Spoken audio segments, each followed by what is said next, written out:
Things were going poorly at the sewing factory. The equipment was outdated, and the old boss was apparently stealing, resulting in a constant shortage of materials and fittings. The owner lived in the capital, and he had been considering closing the unprofitable unit, but he felt sympathy for the workers. Being from a small town himself, he understood the difficulties of working in a remote area. To investigate the situation and determine the future prospects of the enterprise, the director decided to send his young deputy Alan to the countryside. In reality, it was more of an exile than a business trip, as punishment for Alan rejecting the director's daughter, who had shown a keen interest in him. Initially, the elderly businessman wanted to fire his deputy out of anger, but professionalism prevailed over emotions. Firstly, Alan had not done anything wrong. The heart cannot be commanded, and he was not obligated to love anyone, even if it was the boss's daughter. Secondly, finding such skilled specialists was like finding a needle in a haystack. Everyone wanted to earn a lot without putting in much effort, and truly valuable staff members were rare. And so Alan found himself in this remote town. Being a native of the capital and accustomed to comfort since childhood, he was slightly shocked by the lifestyle and mentality of the people in the hinterland. He felt particularly uneasy due to the increased attention from the female population. The town was experiencing a decline in male residents as young, strong men left, searching for better lives and higher incomes. Mostly women and girls remained, who teased Alan, calling him an enviable groom from the capital. Therefore, Alan was not pleased with his temporary place of work, and on the first day he considered escaping. However, such an act would be unmanly and could jeopardize his career. Alan had aspirations to become the head of one of the branches of a clothing company, and the situation with the boss's daughter had shaken his position. If he refused the business trip now, it could be the end of his management career, and he would have to start from scratch at another company. On his first day of work at the new location, Alan woke up before dawn. He felt nervous about meeting his new subordinates and rehearsed his welcome speech in front of the mirror. After all, he wanted to establish his authority with the spirited ladies. However, upon entering the workshop, he forgot everything he had planned to say. Alan had a lump in his throat that prevented him from uttering a word. But the cause of his confusion was not the sound of female laughter or crude jokes. It was her. Standing a little apart from the crowd was a tall, slender girl. Unlike her colleagues, she was silent and somewhat aloof. She seemed uninterested in what was happening and paid no attention to the new boss.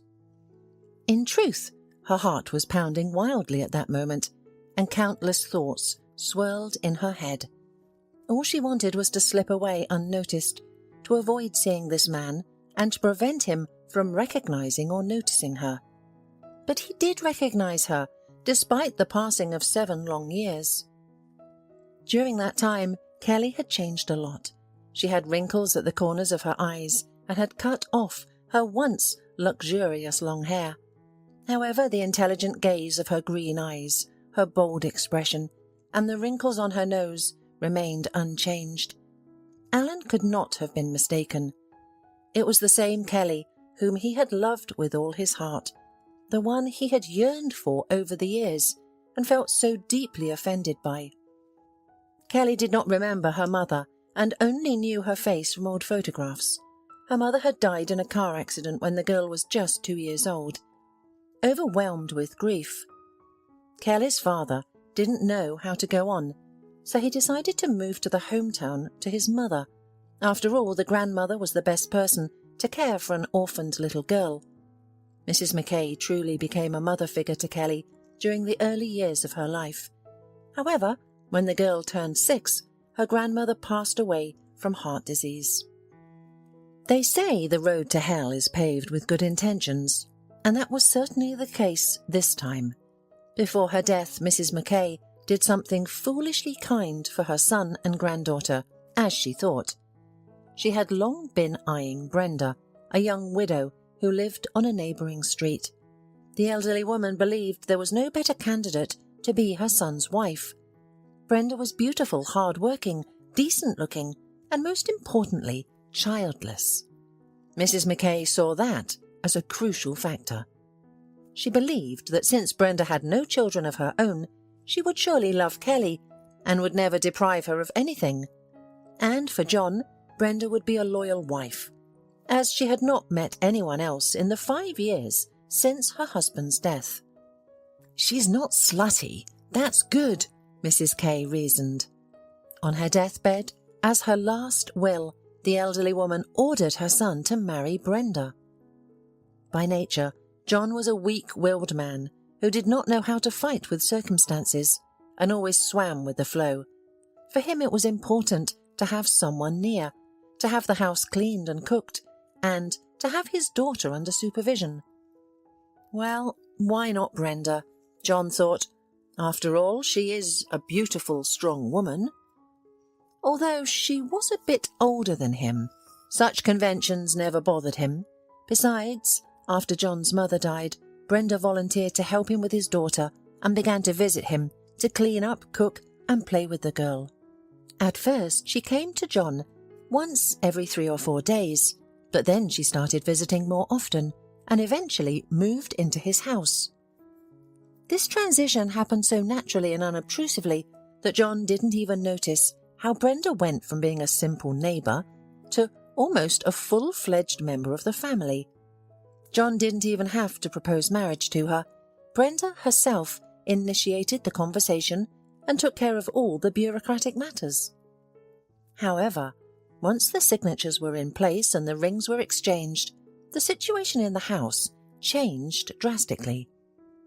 Having become John's lawful wife and mistress of the house, Brenda transformed from a woman into a real fury. However, this change mainly affected Kelly, who now had a wicked stepmother, just like in Cinderella's fairy tale. Brenda often shouted at the girl unnecessarily and burdened her with household chores that were beyond her age. If Kelly failed to do something, Brenda scolded her harshly and punished her by putting her in a corner. Eventually, she even started physically abusing her. At first, Kelly sought protection from her father, her only family member. John was deeply outraged when he learned that his new wife was exploiting and abusing his only daughter. However, when he confronted Brenda about it, she completely turned the situation around. "Of course, Kelly doesn't love me. She is jealous of you. That's why she's making up bad stories about me. You have no idea how she torments me or the intrigues she creates while you're at work. But I endure it all. I don't scold the poor orphan, and I don't complain to you. And now you come and accuse me of all mortal sins." Brenda, sobbing uncontrollably, collapsed onto the sofa, and John, bewildered, rushed to comfort her. "I'm sorry, darling. Oh, I swear Kelly will get what she deserves for deceiving me," he nervously repeated, stroking his weeping wife's shoulder. Kelly was watching this scene through the slightly open living room door, realized that her father would not support her, and that she would have to endure the abuse from her stepmother. That's why Kelly had no happy memories of her childhood. In her own home, she became a servant, endlessly cleaning, scrubbing, and doing other chores. She had no time to play outside, so she had no friends. Kelly only left the house to go to the grocery store or the market, and her stepmother dressed her in such rags that children would laugh and adults would shake their heads sympathetically. When Kelly started school, her stepmother didn't allow her much time to do her homework. As a result, the girl received bad grades, despite being quite intelligent. Over time, John began to notice that something was wrong, but Brenda was skilled in sensing his mood and would act like the most caring stepmother in his presence. In these moments, she treated Kelly so affectionately that not every biological mother could match her tenderness. Although John sensed the falseness of his wife, he chose to push his doubts away. "Okay, I'll kick her out of the house," he thought, "but then what? Who will take care of the house, raise the child? It's better to leave things as they are. Amidst all this hopelessness, Kelly found solace in one thing.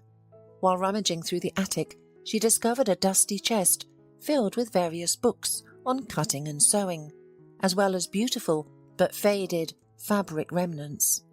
These treasures belonged to her grandmother, who used to enjoy sewing when she was young. Kelly began studying these books and eventually picked up a needle and thread.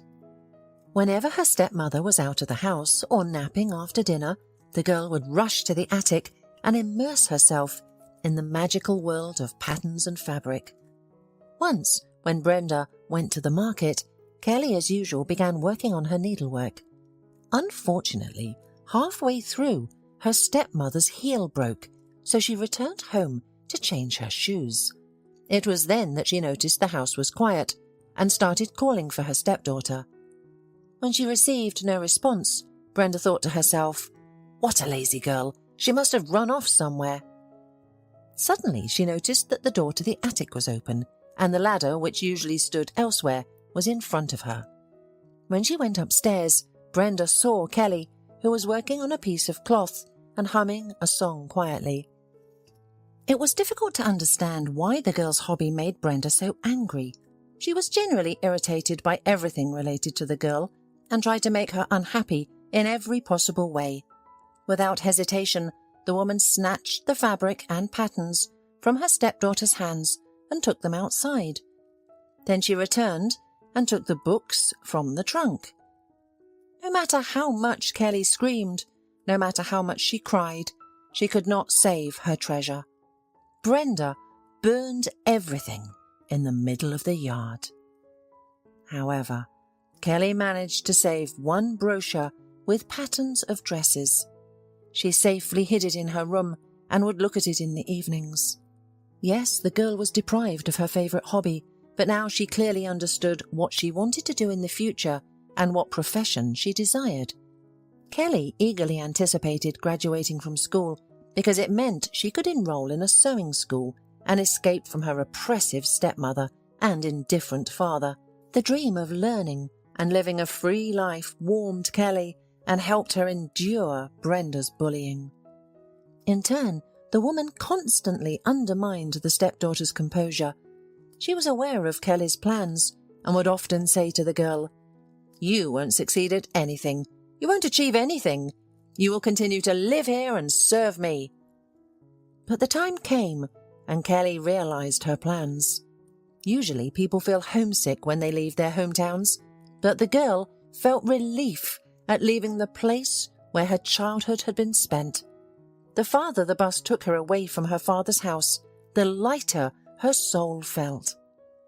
Of course, she was a little guilty about leaving her dad with this nasty woman, but ultimately he had made his own choice. Now Kelly had to build her own life. Luckily, the girl inherited her mother's determination and ambition. Instead of studying somewhere nearby, she decided to study in the capital. She understood that it wouldn't be easy to get in and that the cost of living in the capital was high. However, the big city offered great opportunities with plenty of work and good wages. There was a chance she could stay there after her studies and not return to her father's house with the cruel stepmother. Upon arriving in the city, Kelly was lucky. She enrolled in a sewing school and was able to move into a dormitory almost immediately. Initially, she couldn't help but feel happy about her newfound freedom, about no longer being hurt, humiliated, or forced into hard domestic labour. Most importantly, Kelly finally had friends. It was something new and incredibly pleasant for her to have heartfelt communication and share secrets with others. However, the euphoria of city life soon faded, and Kelly had to face the harsh reality. She quickly realised that she needed to find a job.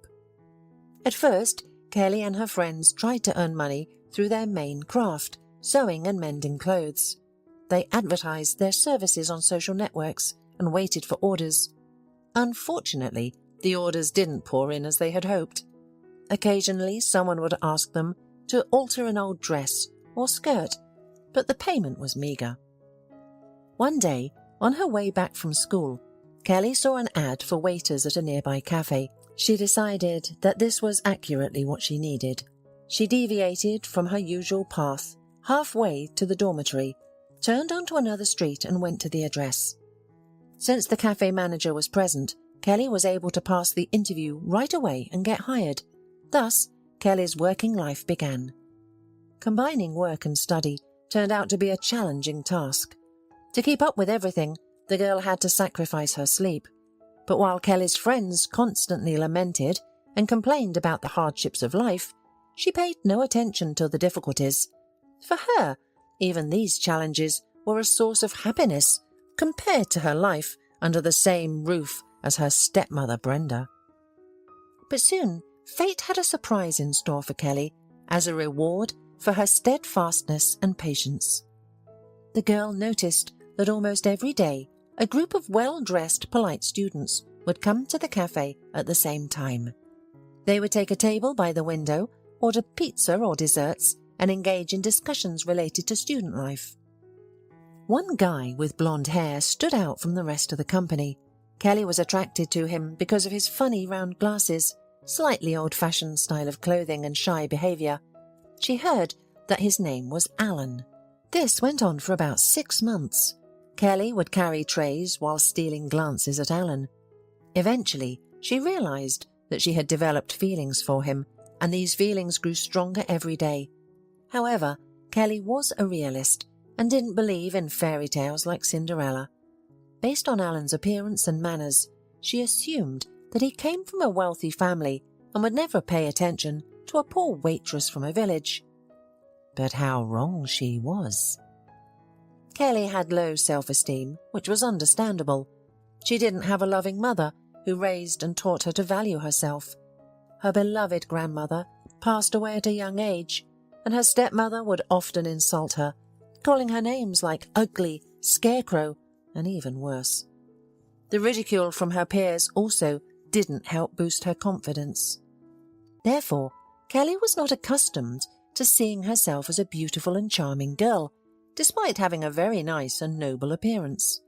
However, Alan was attracted by this pretty waitress with her big eyes and long braids right away. But due to his natural shyness, he didn't dare to admit his feelings. Instead, he would just steal glances at the girl he liked. Nevertheless, one day, he finally gathered the courage to take a bold step. After Kelly finished her shift, Alan approached her and offered to walk her home. Overwhelmed in surprise and excitement, she couldn't find the words to respond, so she simply nodded. The young couple slowly walked along the night streets, illuminated by the light of lanterns and store windows.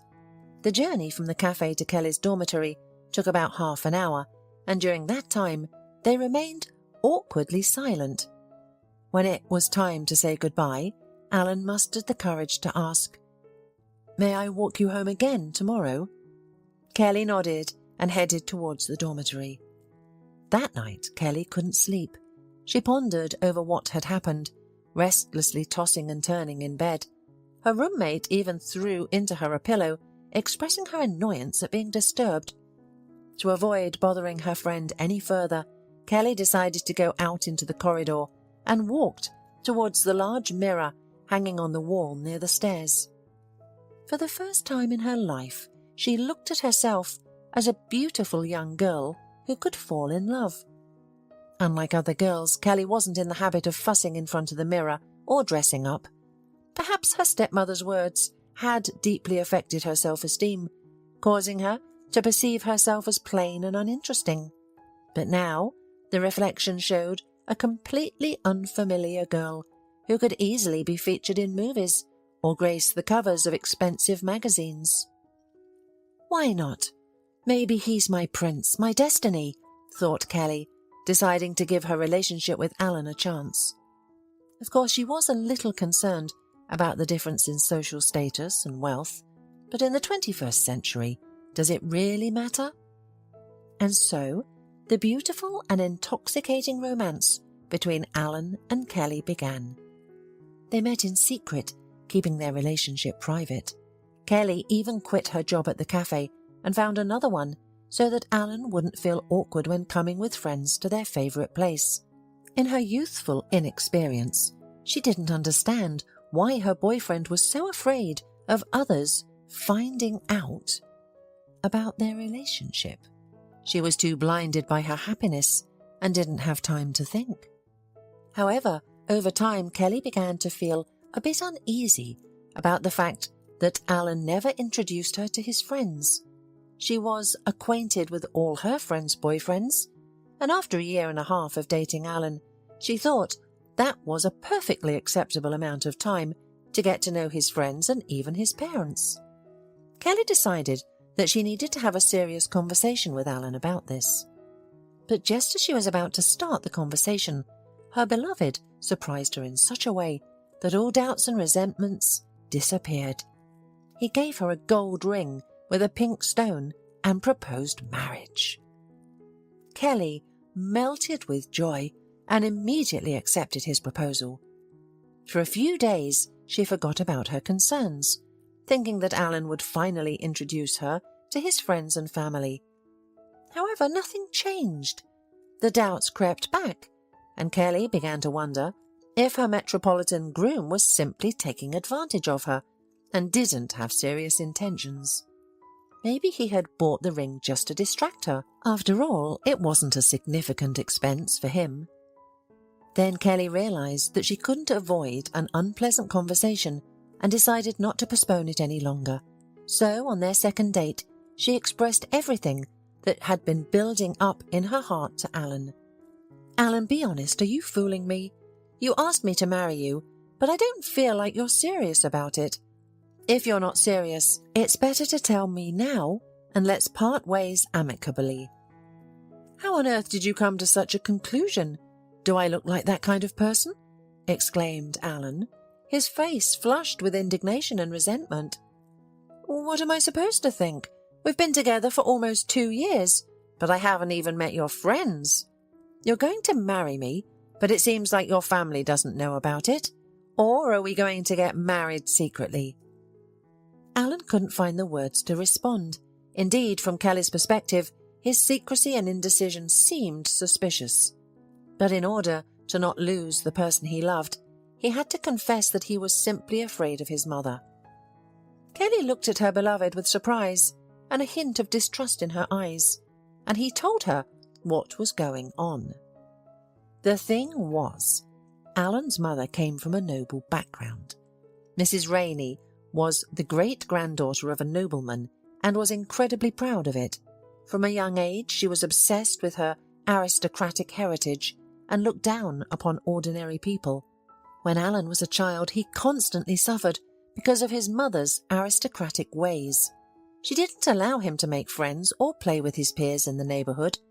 While other boys were playing soccer and climbing trees, Alan was forced to attend tutors and improve his piano skills. The neighbourhood children teased and mocked him without realising how much he was suffering.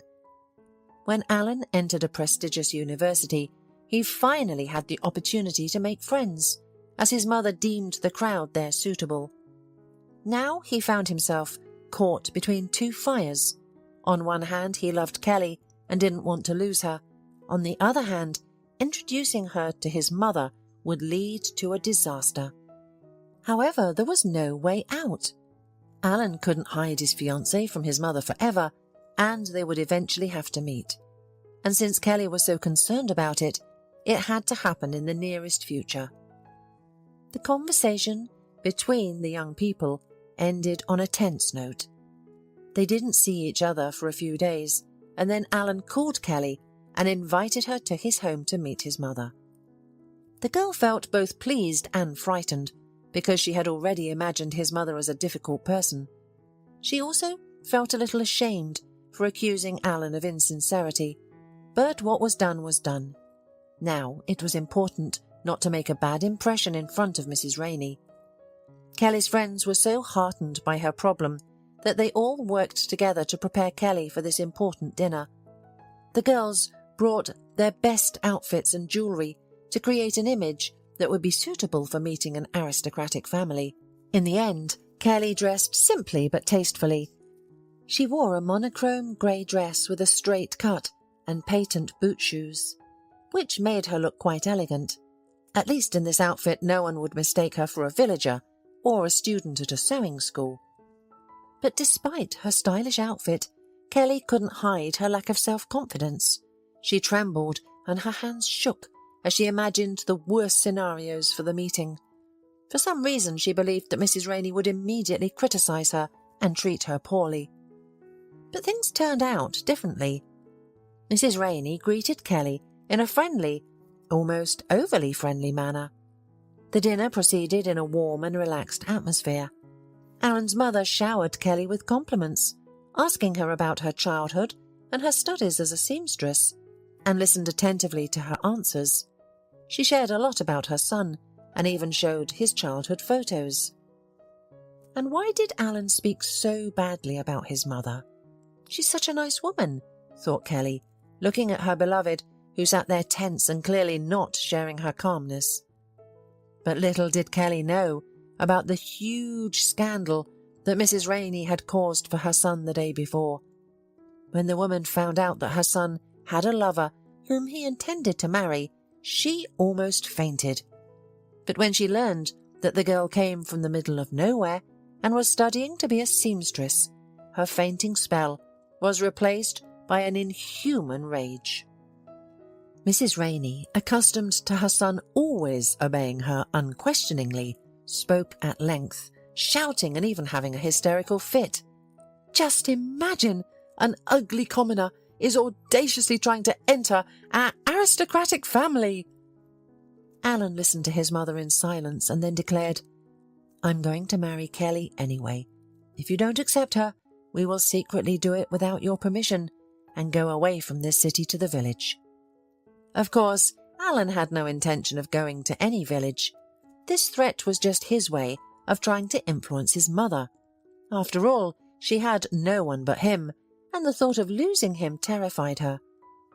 The manipulation seemed to work. Alan's words had a strong impact on Mrs. Rainey.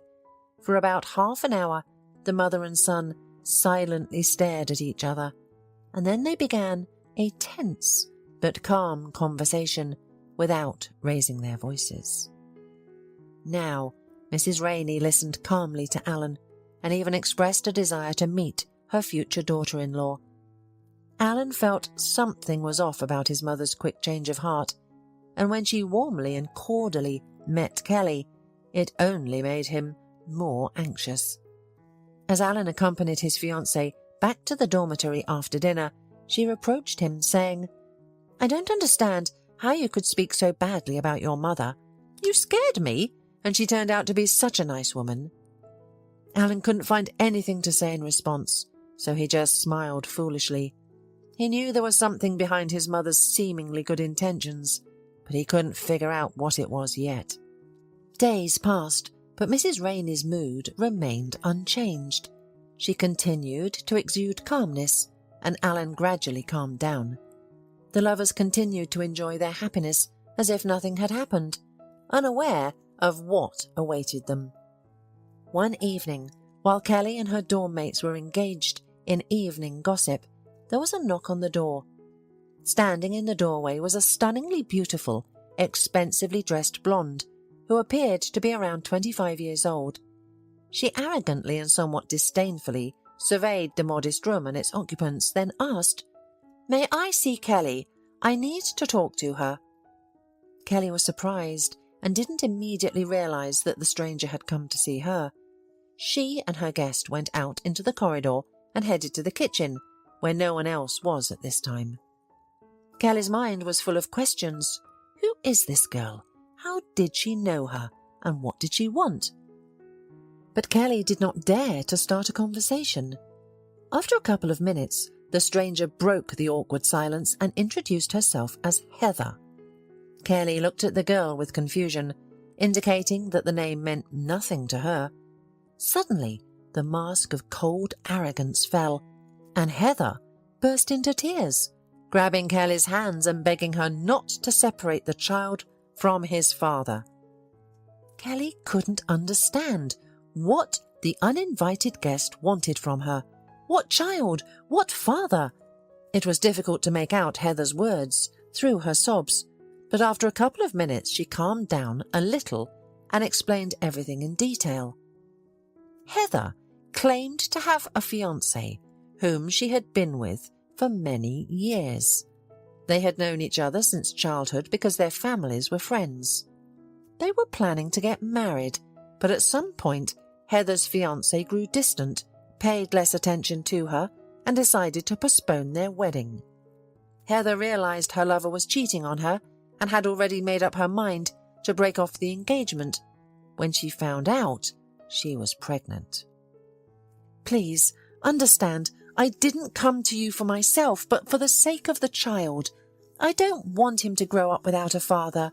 Please, have mercy on us," Heather tearfully pleaded. "I don't understand. What does this have to do with me? Go sort things out with your fiancé. How can I help?" Kelly asked, puzzled. "Don't play dumb. You knew exactly who I was talking about. Alan. He is my fiancé and the father of my child who you stole from me." Heather burst out, proudly raised her head, and then turned and left, leaving Kelly alone with this shocking revelation. At first, everything the stranger said seemed like complete nonsense to Kelly. Some secret affair, a pregnant bride abandoned?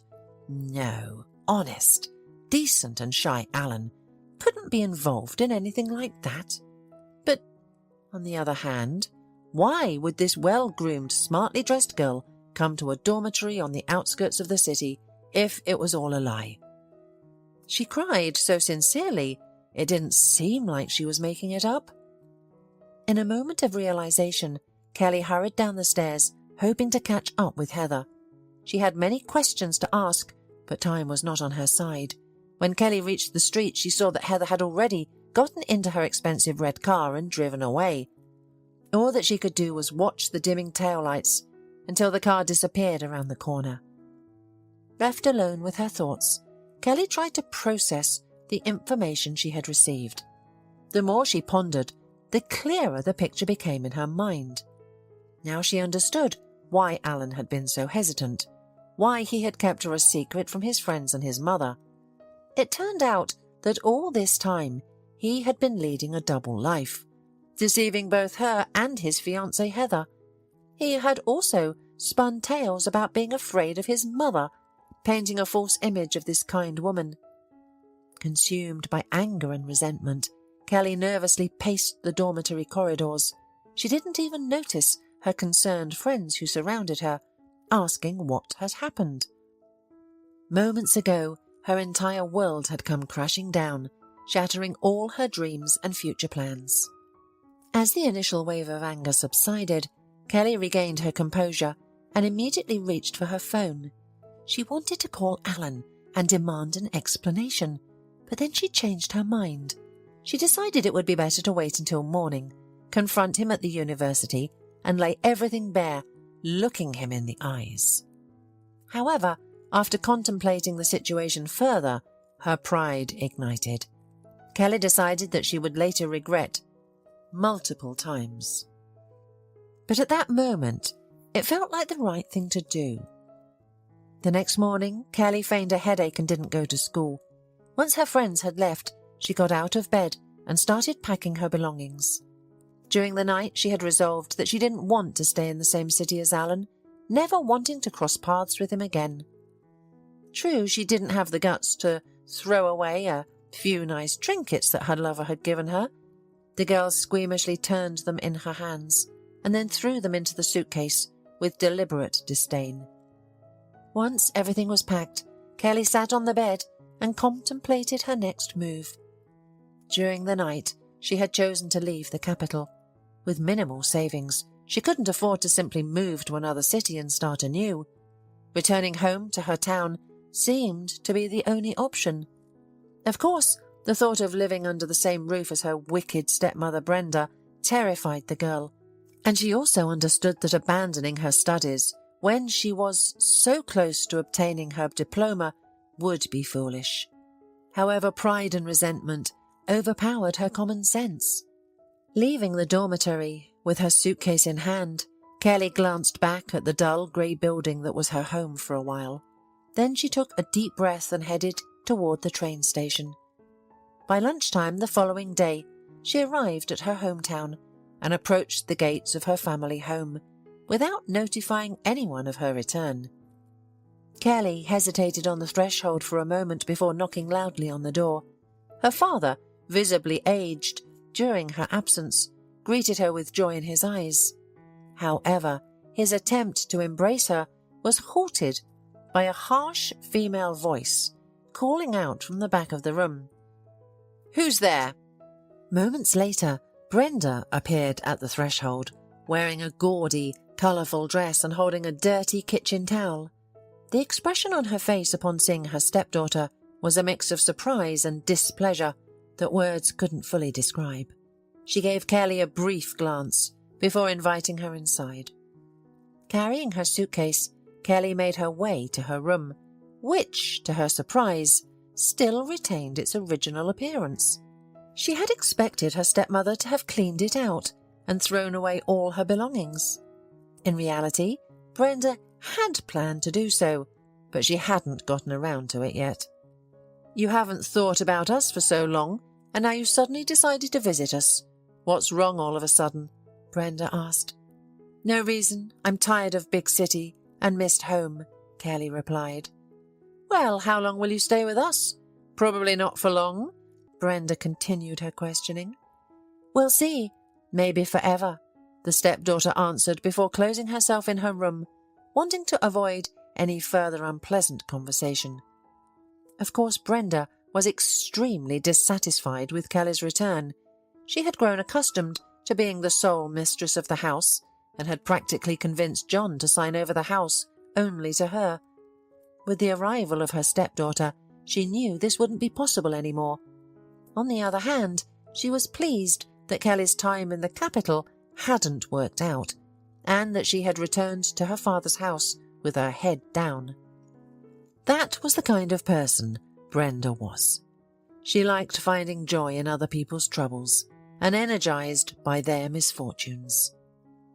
As Kelly anticipated, her stepmother made her life in her father's house a living hell. She would daily mock her, reproach her, and call her a failure, saying, "So you didn't conquer the capital and didn't turn into a young lady of the capital, did you?" But that was just the beginning compared to what happened later. In fact, Kelly had been experiencing bouts of vomiting from various strong smells for about a month, but for some reason she had not paid attention to it.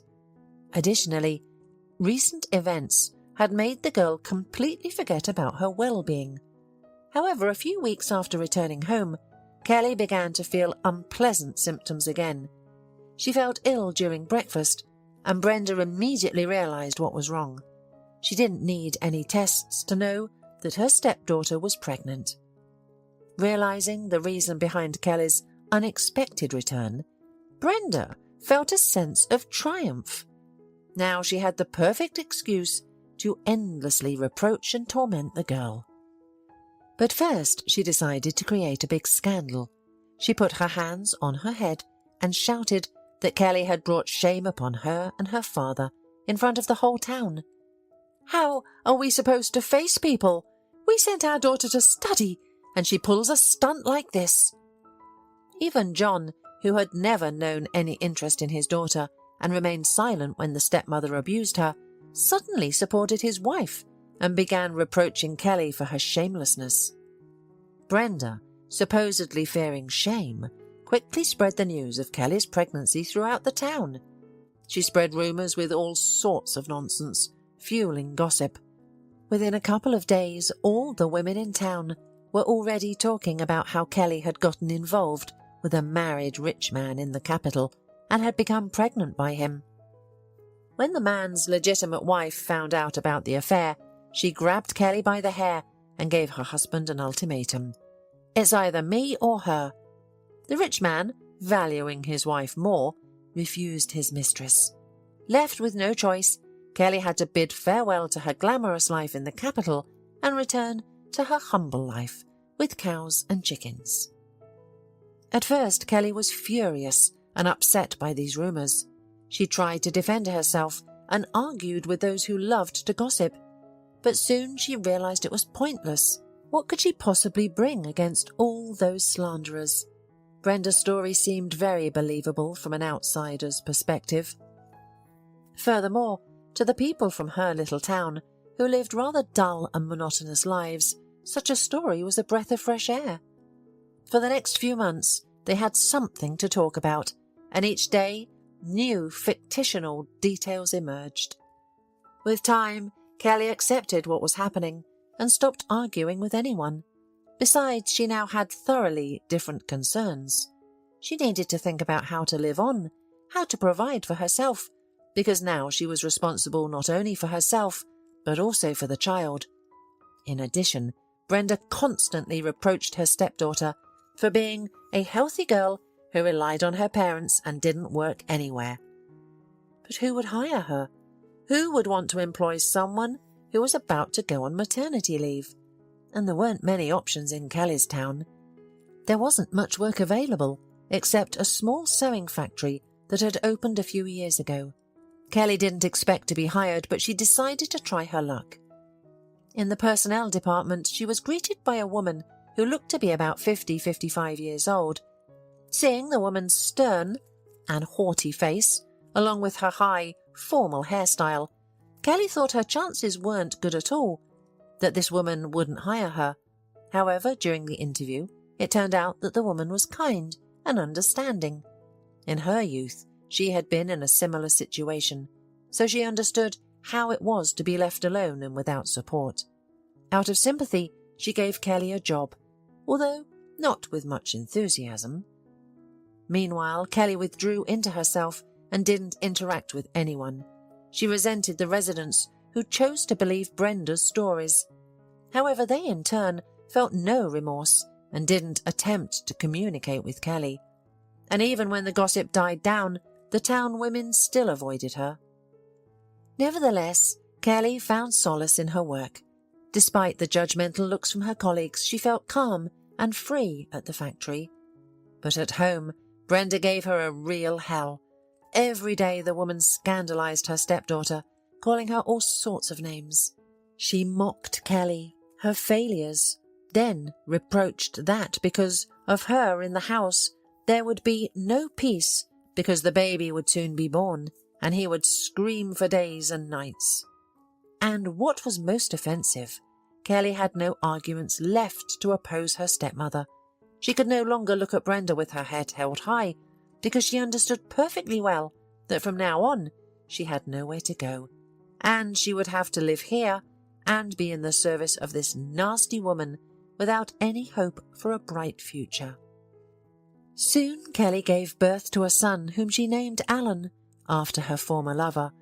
Although she could never forgive his despicable act, she found herself thinking less and less about his betrayal and more about the happy moments they had shared, especially when she looked at her baby. It surprised her how much he resembled his father, and she decided that no other name would suit her child. There was a fleeting moment when she considered informing Alan that he had a son, but pride overcame her emotions, and she decided to leave everything as it was. After the birth of her child, Kelly seemed to blossom. Motherhood suited her well, and she became more calm and balanced. She no longer reacted to Brenda's reproaches and teasing, which only made her stepmother angrier. It was hurtful for Kelly to hear Brenda call her child fatherless, and she even had the urge to scratch the face of this insolent woman. However, she resolved to remain strong and not show her true emotions to anyone. When the child turned 1.5 years old, Kelly got him into the kindergarten and returned to work at the factory. She worked with great enthusiasm and dedication, often receiving bonuses, which greatly irritated her co-workers. Not only did she irritate her female colleagues, but she also drew the attention of all the men in the town community. There was no trace of the Kelly who returned from the capital with a downcast gaze and slouched shoulders. She appeared more confident and attractive, and naturally she began to have suitors. However, Kelly did not reciprocate or accept any advances. Some persistent suitors even approached her father to ask for her hand in marriage, but she rejected them with a scandal and eventually discouraged all suitors. The locals believed she was crazy and started to gossip once again. They couldn't understand why this single mother refused to get married. They thought she should be grateful that someone wanted to take her and her child. Little did they realize that Kelly had no need for suitors or husbands. After her experience with Alan, she no longer trusted men and believed that no one else could love her as much. Furthermore, Kelly couldn't comprehend why she should marry someone in town if she had no intention of staying there. Her dream was to eventually move to the city so that her son could attend a good school and eventually go to college. Additionally, she didn't want Alan to continue growing up under the same roof as the witch-like Brenda, who constantly mistreated him and tried to influence him negatively. Unfortunately, fulfilling her dream of moving was not easy. The salary at the sewing factory was quite low, to say the least, and raising a child required money. To achieve her goal, Kelly made sacrifices and saved every penny she could. Finally, the moment arrived when Kelly realized that she was ready to move, that she had saved enough money to pay several months' rent for an apartment in the city in advance. It was at this very moment that a fateful meeting took place. When Kelly saw Alan in front of her, she panicked. She did not know how to react to his appearance, as she both hated and continued to love him. But why was he giving her that cold and arrogant look, as if she were guilty of something? She wanted to disappear or hide somewhere, just to avoid meeting Alan's eyes. Taking advantage of the chaos, when the workers started bombarding the new boss with questions, she quickly fled the workshop and went home, claiming to be ill. Of course, Alan immediately noticed Kelly's escape.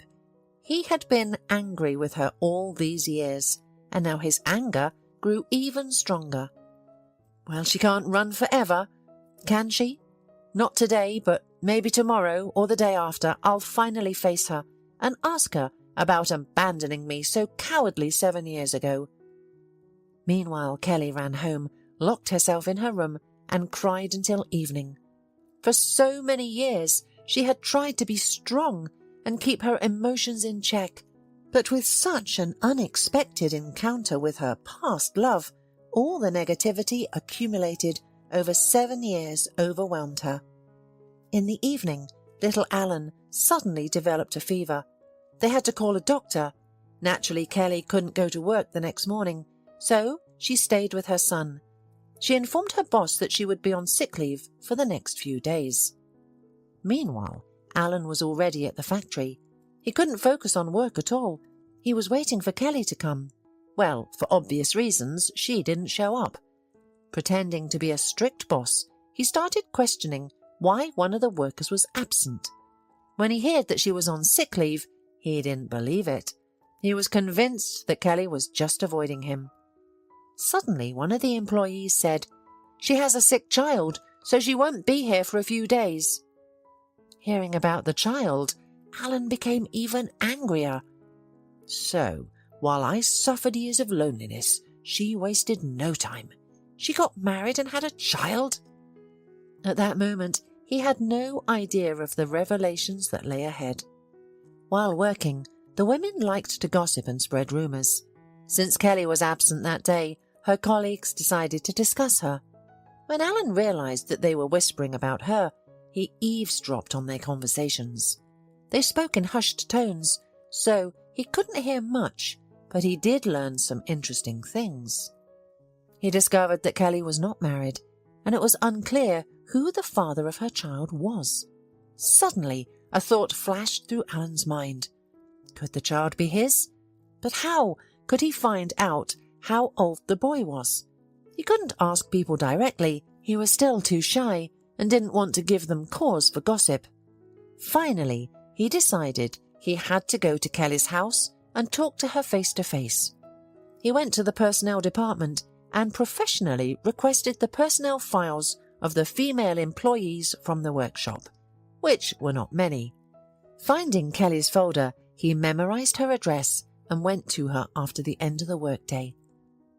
On the way, Alan pondered what he would say to Kelly, how he would demand an explanation from her. However, when he reached the gate of the house and saw his beloved on the porch, he forgot everything. What happened next left him speechless. Suddenly, a mischievous little boy in blue pants and a green shirt ran out of the house and excitedly ran up to his mother, telling her something. Then the child saw a stranger standing at the gate and looked into his eyes intently. Suddenly the boy smiled and with a joyful cry of "Daddy!" rushed towards Alan. Kelly was confused and tried to hold the child, but it was too late. Now all the cards were on the table. It turned out that all these years, Kelly had kept a single photo of her and Alan together. They looked happy in the photo, so she couldn't bring herself to tear it up or throw it away. When the boy grew up and started asking about his dad, Kelly showed him the picture. Of course she couldn't tell her son about the betrayal, so she simply said that his father was far away, but someday he would definitely come. Now Kelly realized that she couldn't delay it any longer and that they needed to talk. She took her son by the hand and led him into the house, then returned to talk to Alan, who seemed shocked. They walked away from the house and into a linden grove, where no one would see or hear them. Alan was the first to break the silence with a question. "How could you hide my child from me?" "Just as you could hide your pregnant fiancé from me," blurted out Kelly, turning away resentfully. They began to shower each other with reproaches until they realized how they had been deceived. Alan swore that he didn't know and had never known anyone named Heather, but based on the description, she resembled Monica, the daughter of his mother's best friend. Apparently his mother had orchestrated this whole performance to get rid of her unwanted daughter-in-law, and it worked. True, she later scolded herself repeatedly for making her son unhappy because he never loved anyone else or built a new relationship after Kelly left. On her deathbed she repented for what she had done, but couldn't confess everything to her son. Once everything became clear, Kelly felt extremely ashamed of how foolish and inconsiderate she had acted 7 years ago. It was terrifying to think that because of her foolish pride, she had deprived herself of the man she loved and left her son without a father. If she had called Alan back then, everything would have turned out differently. But the past couldn't be undone, and old mistakes couldn't be corrected. Now they had to think about the future and find a way to rebuild their relationship. Alan was angry and resentful towards Kelly. He couldn't forgive her for those lost years, so for some time he didn't speak to her. However, he visited his son every day and spent a lot of time with him. Additionally, he had to face Kelly at work, and at some point, their old feelings reignited with renewed vigor, overshadowing their past grievances. 7 years later, the lovers reunited, giving people something new to gossip about. The locals, who knew nothing about Alan and Kelly's relationship, came up with all sorts of stories. But the happy couple didn't care at all. Soon they quit their jobs and left with their son to build a happy life in a new city where nothing reminded them of the sorrows they had experienced in the past.